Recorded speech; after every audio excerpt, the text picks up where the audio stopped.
लीजिए सुनिए, मुंशी प्रेमचंद के लिखे कथा संग्रह मानसरोवर 8 की कहानी बलिदान, मेरी यानी समीर गोस्वामी की आवाज में। मनुष्य की आर्थिक अवस्था का सबसे ज्यादा असर उसके नाम पर पड़ता है। मौजे बेला के मगरू ठाकुर जब से कांस्टेबल हो गए हैं, उनका नाम मंगल सिंह हो गया है। अब उन्हें कोई मंगरू कहने का साहस नहीं कर सकता। कल्लू अहीर ने जब से हल्के के थानेदार साहब से मित्रता कर ली है और गांव का मुखिया हो गया है, उसका नाम कालिका दीन हो गया है। अब उसे कोई कल्लू कहे तो आंखें लाल पीली करता है। इसी प्रकार हरखचंद्र कुर्मी अब हरखू हो गया है। आज से 20 साल पहले उसके यहां शक्कर बनती थी। कई हल की खेती होती थी और कारोबार खूब फैला हुआ था। लेकिन विदेशी शक्कर की आमद ने उसे मटियामेट कर दिया। धीरे धीरे कारखाना टूट गया, जमीन टूट गई, गाहक टूट गए और वो भी टूट गया। 70 वर्ष का बूढ़ा जो एक तकिएदार माचे पर बैठा हुआ नारियल पिया करता था, अब सिर पर टोकरी लिए खाद फेंकने जाता है। परंतु उसके मुख पर अब भी एक प्रकार की गंभीरता, बातचीत में अब भी एक प्रकार की अकड़, चाल ढाल में अब भी एक प्रकार का स्वाभिमान भरा हुआ है। इन पर काल की गति का प्रभाव नहीं पड़ा। रस्सी जल गई पर बल नहीं टूटा। भले दिन मनुष्य के चरित्र पर सदैव के लिए अपना चिन्ह छोड़ जाते हैं। हरखू के पास अब केवल 5 बीघा जमीन है, केवल 2 बैल हैं, एक ही हल की खेती होती है। लेकिन पंचायतों में आपस की कलह में उसकी सम्मति अब भी सम्मान की दृष्टि से देखी जाती है। वो जो बात कहता है बेलाग कहता है और गांव के अनपढ़े उसके सामने मुंह नहीं खोल सकते। हरखू ने जीवन में कभी दवा नहीं खाई।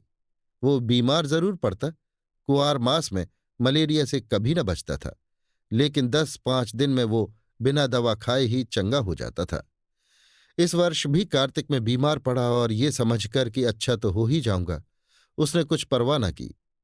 परंतु अब की ज्वर मौत का परवाना लेकर चला था। 1 सप्ताह बीता, दूसरा सप्ताह बीता, पूरा महीना बीत गया, पर हरखू चारपाई से न उठा। अब उसे दवा की जरूरत महसूस हुई।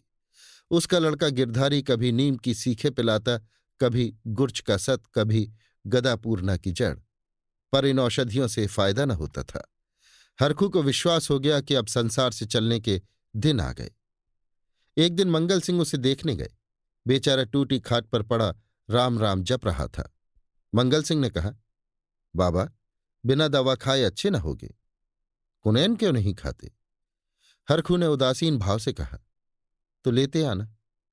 दूसरे दिन कालिका दीन ने आकर कहा, बाबा, 2-4 दिन कोई दवा खा लो।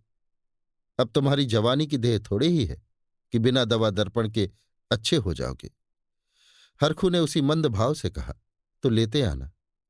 लेकिन रोगी को देख आना एक बात है, दवा लाकर उसे देना दूसरी बात है। पहली बात शिष्टाचार से होती है, दूसरी सच्ची संवेदना से। न मंगल सिंह ने खबर ली, न कालिका दीन ने, न किसी तीसरे ही ने। हरखू दालान में खाट पर पड़ा रहता। मंगल सिंह कभी नजर आ जाते तो कहता, भैया वो दवा नहीं लाए।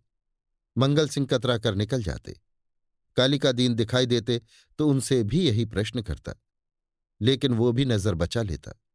या तो उसे ये सूझता ही नहीं था कि दवा पैसों के बिना नहीं आती, या वो पैसों को जान से भी प्रिय समझता था, अथवा वो जीवन से निराश हो गया था। उसने कभी दवा के दाम की बात नहीं की। दवा न आई। उसकी दशा दिनों दिन बिगड़ती गई, यहां तक कि 5 महीने कष्ट भोगने के बाद उसने ठीक होली के दिन शरीर त्याग दिया। गिरधारी ने उसका शव बड़ी धूमधाम से निकाला। क्रियाकर्म बड़े हौसले से किया। कई गांव के ब्राह्मणों को निमंत्रित किया। बेला में होली न मनाई गई, न अबीर और गुलाल उड़ी, न डफली बजी, न भंग की नालियां बहीं। कुछ लोग मन में हरखू को कोसते जरूर थे कि इस बुढ़े को आज ही मरना था, 2-4 दिन बाद मरता। लेकिन इतना निर्लज्ज कोई न था कि शोक में आनंद मनाता। वो शहर नहीं था जहां कोई किसी के काम में शरीक नहीं होता, जहां पड़ोसी के रोने पीटने की आवाज हमारे कानों तक नहीं पहुंचती। हरखू के खेत गांव वालों की नजर में चढ़े हुए थे। 5 बीघा जमीन कुएं के निकट खाद 5 से लदी हुई मेड़ बांध से ठीक थी। उनमें 3-3 फसलें पैदा होती थीं। हरखू के मरते ही उन पर चारों ओर से धावे होने लगे। गिरधारी तो क्रियाकर्म में फंसा हुआ था, उधर गांव के मन चले किसान लाला ओंकारनाथ को चैन न लेने देते थे। नजराने की बड़ी बड़ी रकमें पेश हो रही थी। कोई साल भर का लगान पेशगी देने पर तैयार था, कोई नजराने की दूनी रकम का दस्तावेज लिखने पर तुला हुआ था। लेकिन ओंकारनाथ सबको टालते रहते थे। उनका विचार था कि गिरधारी का हक सबसे ज्यादा है। वो अगर दूसरों से कम भी नजराना दे तो खेत उसी को देने चाहिए। अस्तु, जब गिरधारी क्रियाकर्म से निवृत्त हो गया और चैत का महीना भी समाप्त होने आया, तब जमींदार साहब ने गिरधारी को बुलाया और उससे पूछा, खेतों के बारे में क्या कहते हो? गिरधारी ने रोकर कहा, उन्हीं खेतों ही का आसरा है, जोतूंगा नहीं तो क्या करूंगा? ओंकारनाथ, नहीं, जरूर जोतो, खेत तुम्हारे हैं। मैं तुमसे छोड़ने को नहीं कहता। हरखू ने उन्हें 20 साल तक जोता, उन पर तुम्हारा हक है। लेकिन तुम देखते हो अब जमीन की दर कितनी बढ़ गई है। तुम 8 रुपये बीघे पर जोतते थे, मुझे 10 रुपये मिल रहे हैं, और नजराने के रुपए 100 अलग। तुम्हारे साथ रियायत करके लगान वही रखता हूं, पर नजराने के रुपए तुम्हें देने पड़ेंगे। गिरधारी, सरकार, मेरे घर में तो इस समय रोटियों का भी ठिकाना नहीं, इतने रुपए कहां से लाऊंगा? जो कुछ जमा जथा थी दादा के काम में उठ गई। अनाज खलिहान में है, लेकिन दादा के बीमार हो जाने से उपज भी अच्छी नहीं हुई। रुपए कहां से लाऊं? ओंकारनाथ, ये सच है, लेकिन मैं इससे ज्यादा रियायत नहीं कर सकता। गिरधारी, नहीं सरकार, ऐसा न कहिए, नहीं तो हम बिना मारे मर जाएंगे। आप बड़े होकर कहते हैं तो मैं बैल बधिया बेचकर 50 रुपया कर सकता हूं, इससे बेशी की हिम्मत नहीं पड़ती। ओंकारनाथ चिढ़कर बोले, तुम समझते होगे कि हम ये रुपए लेकर अपने घर में रख लेते हैं और चैन की बंसी बजाते हैं, लेकिन हमारे ऊपर जो कुछ गुजरती है हम ही जानते हैं। कहीं ये चंदा, कहीं वो इनाम, इनके मारे कचूमर निकला जाता है। बड़े दिन में सैकड़ों रुपए डालियों में उड़ जाते हैं। जिसे डाली ना दो वही मुंह फुलाता है। जिन चीजों के लिए लड़के तरस कर रह जाते हैं उन्हें बाहर से मंगाकर डालियों में सजाता हूं। उस पर भी कभी कानून गो आ गए, कभी तहसीलदार, कभी डिप्टी साहब का लश्कर आ गया। सब मेरे मेहमान होते हैं। अगर ना करूं तो नक्कू बनूं और सबकी आंखों में कांटा बन जाऊं। साल में 1000-1200 मोदी को इसी रसद खुराक के मद में देने पड़ते हैं। ये सब कहां से आवे? बस यही जी चाहता है कि छोड़कर निकल जाऊं। लेकिन हमें तो परमात्मा ने इसलिए बनाया है कि एक से रुपया सता कर लें और दूसरे को रो रो कर दें। यही हमारा काम है। तुम्हारे साथ इतनी रियायत कर रहा हूं, लेकिन तुम इतनी रियायत पर भी खुश नहीं होते तो हरी इच्छा। नजराने में 1 पैसे की भी रियायत न होगी। अगर 1 हफ्ते के अंदर रुपए दाखिल करोगे तो खेत जोतने पाओगे, नहीं तो नहीं। मैं कोई दूसरा प्रबंध कर दूंगा। गिरधारी उदास और निराश होकर चला आया। 100 रुपये का प्रबंध करना उसके काबू के बाहर था। सोचने लगा, अगर दोनों बैल बेच दूं तो खेत ही लेकर क्या करूंगा?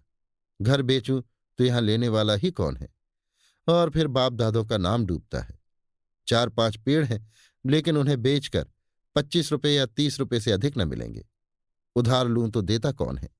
अभी बनिए के 50 रुपये सिर पर चढ़े हैं, वो 1 पैसा भी न देगा। घर में गहने भी तो नहीं है, नहीं उन्हीं को बेचता।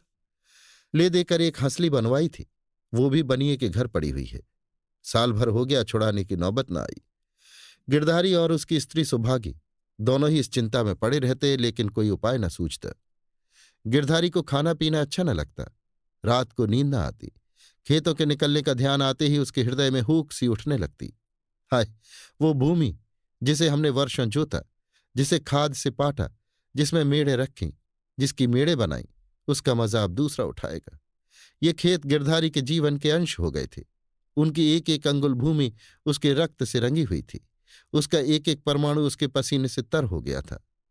उनके नाम उसकी जिह्वा पर उसी तरह आते थे जिस तरह अपने तीनों बच्चों के। कोई 24वां था, कोई 22वां था, कोई नाले वाला, कोई तलैया वाला। इन नामों के स्मरण होते ही खेतों का चित्र उसकी आंखों के सामने खिंच जाता था। वो इन खेतों की चर्चा इस तरह करता मानो वे सजीव हैं, मानो उसके भले बुरे के साथी हैं। उसके जीवन की सारी आशाएं, सारी इच्छाएं, सारे मंसूबे, सारी मन की मिठाइयां, सारे हवाई किले इन्हीं खेतों पर अवलंबित थे। इनके बिना वो जीवन की कल्पना ही नहीं कर सकता था, और वे ही अब हाथ से निकले जाते हैं।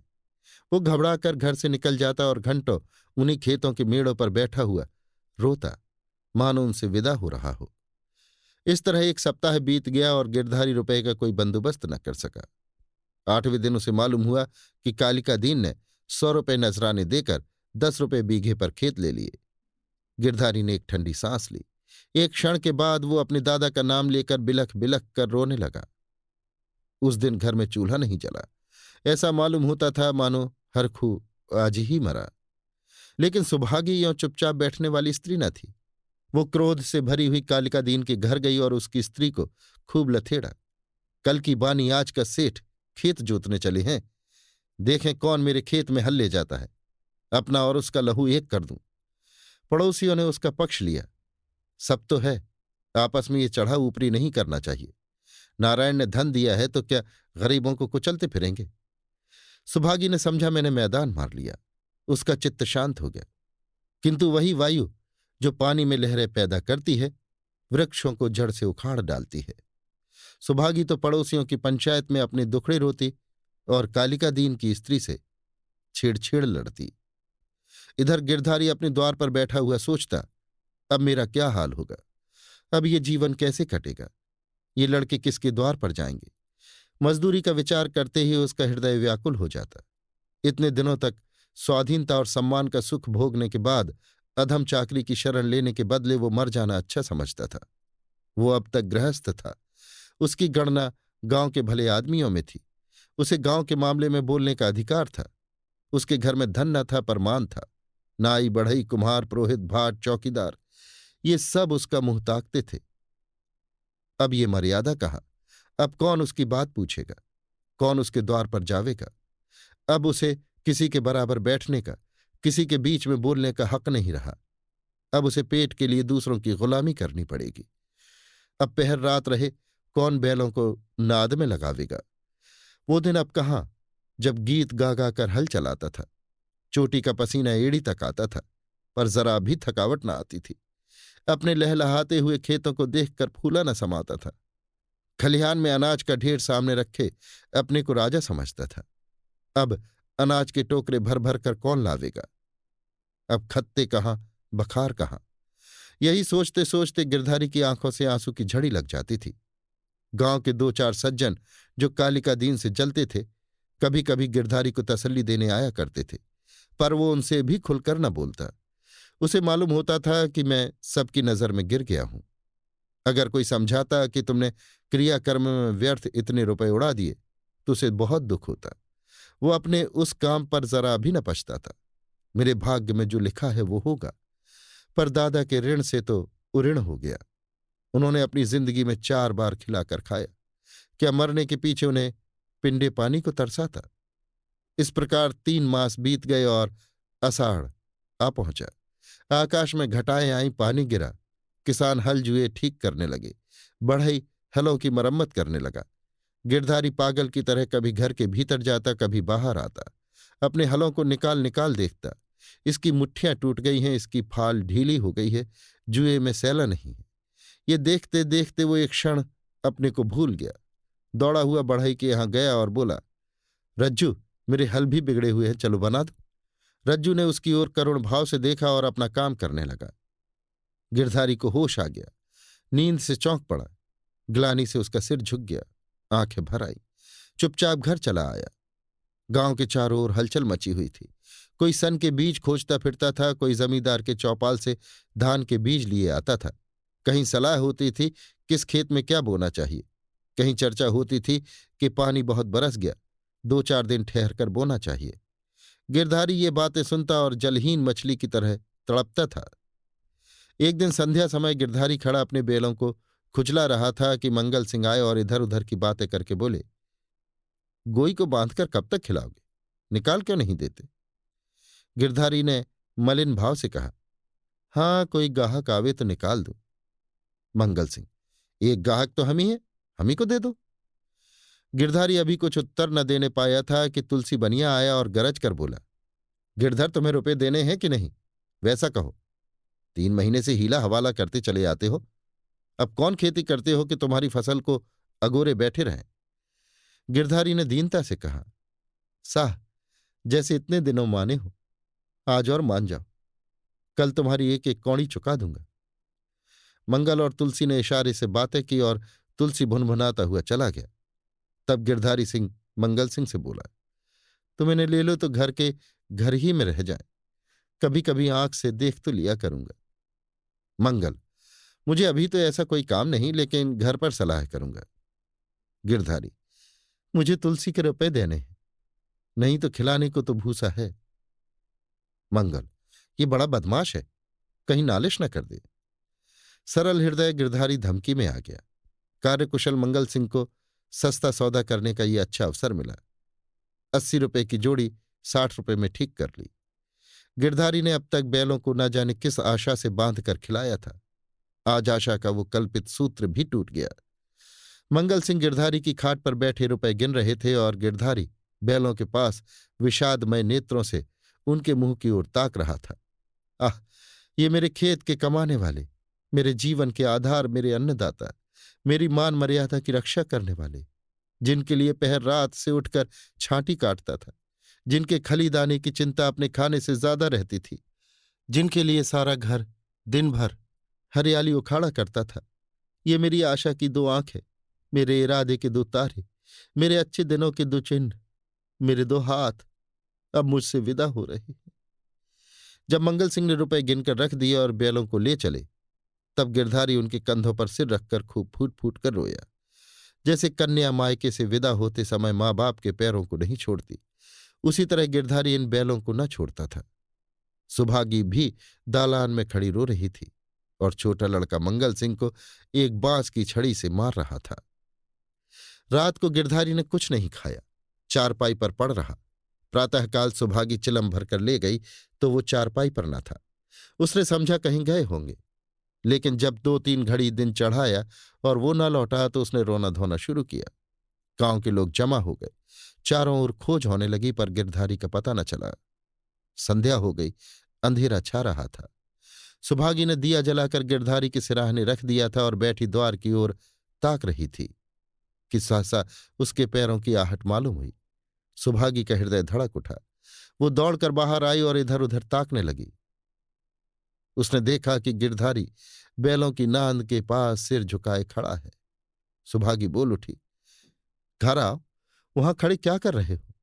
आज सारे दिन कहाँ रहे? ये कहते हुए वो गिरधारी की ओर चली।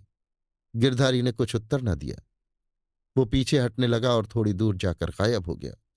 सुभागी चिल्लाई और मूर्छित होकर गिर पड़ी। दूसरे दिन कालिका दीन हल लेकर अपने खेत पर पहुंचे। अभी कुछ अंधेरा था। बैलों को हल में लगा रहे थे कि एकाएक उन्होंने देखा कि गिरधारी खेत की मेड़ पर खड़ा है। वही मिर्जई, वही पगड़ी, वही सौंटा। कालिका दीन ने कहा, अरे गिरधारी, मर्दे आदमी, तुम यहां खड़े हो और बेचारी सुभागी हैरान हो रही है, कहां से आ रहे हो? ये कहते हुए बैलों को छोड़कर गिरधारी की ओर चले। गिरधारी पीछे हटने लगा और पीछे वाले कुएं में कूद पड़ा। कालिका दीन ने चीख मारी और हल बैल वहीं छोड़कर भागा। सारे गांव में शोर मच गया। लोग नाना प्रकार की कल्पनाएं करने लगे। कालिका दीन को गिरधारी वाले खेतों में जाने की हिम्मत न पड़ी। गिरधारी को गायब हुए 6 महीने बीत चुके हैं। उसका बड़ा लड़का अब एक ईंट के भट्टे पर काम करता है और 20 रुपये महीना घर आता है। अब वो कमीज और अंग्रेजी जूता पहनता है। घर में दोनों जून तरकारी पकती है और जौ के बदले गेहूं खाया जाता है। लेकिन गांव में उसका कुछ भी आदर नहीं। वो अब मजूरा है। सुभागी अब पराए गांव में आए हुए कुत्ते की भांति दबकती फिरती है। वो अब पंचायत में नहीं बैठती। वो अब मजूर की मां है। कालिका दीन ने गिरधारी के खेतों से इस्तीफा दे दिया है, क्योंकि गिरधारी अभी तक अपने खेतों के चारों तरफ मंडराया करता है। अंधेरा होते ही वो मेड़ों पर आकर बैठ जाता है और कभी कभी रात को उधर से उसके रोने की आवाज सुनाई देती है। वो किसी से बोलता नहीं, किसी को छेड़ता नहीं। उसे केवल अपने खेतों को देखकर संतोष होता है। दिया जलने के बाद उधर का रास्ता बंद हो जाता है। लाला ओंकार नाथ बहुत चाहते हैं कि ये खेत उठ जाएं, लेकिन गांव के लोग अब उन खेतों का नाम लेते डरते हैं। अभी आप सुन रहे थे मुंशी प्रेमचंद के लिखे कथा संग्रह मानसरोवर 8 की कहानी बलिदान, मेरी यानी समीर गोस्वामी की आवाज में।